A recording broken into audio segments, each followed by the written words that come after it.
తరరరరార తారరరరార తరరరరార తారరారా. ఇది ట్యూన్ అనుకున్నాం. హ్మ్. సీన్ చాలా నార్మల్గా ఉంది అక్కడ. అక్కడ పెద్ద అవసరం లేదు. ఒక చిన్న లీడ్ ఇన్స్ట్రుమెంట్ లైక్ ఒక ఒక వుడ్ విండ్స్ ఫ్లూట్తోనో, ఒక క్లారినెట్తోనో, ఓబుతోనో, లేకపోతే ఒక నైలాన్ గిటార్తోనో ఏదో సింపుల్గా అయిపోతే అది ఓకేనండి.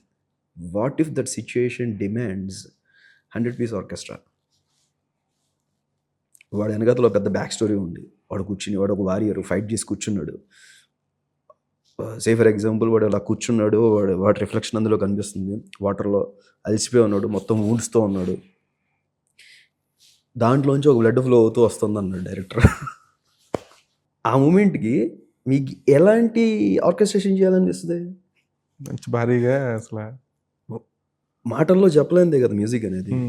అంటే మనసులో వాడికి ఎంత పెయిన్ ఉంటే దాన్ని రిఫ్లెక్ట్ చేయగలగాలి, దాన్ని మ్యూజిక్లో ఎట్లా పోర్ట్రే చేయగలగాలి అంటే కనుక అది ఎంత బలంగా ఉంటే దానికి 10 టైమ్స్ చేయాలనిపిస్తుంది అండి నాకు.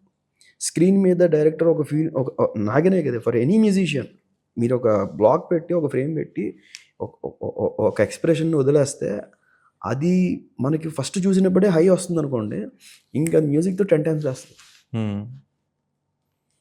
ఓన్లీ మ్యూజిక్ అనేది ఎప్పుడు వర్కౌట్ అవ్వదనేది నా ఫీలింగ్ అండి.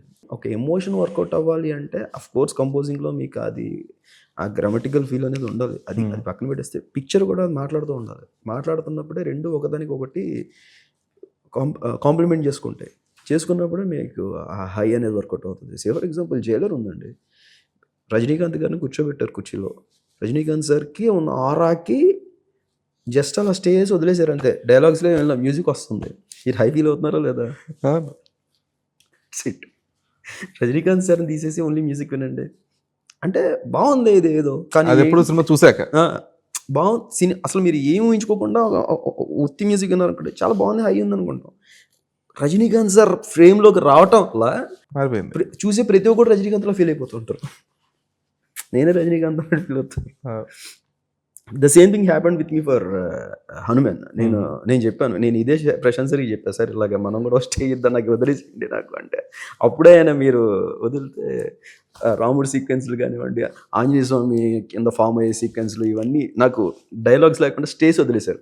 ఆ స్టే వదలటం వల్ల నేను నా తృప్తి కొద్దీ కొట్టుకుంటే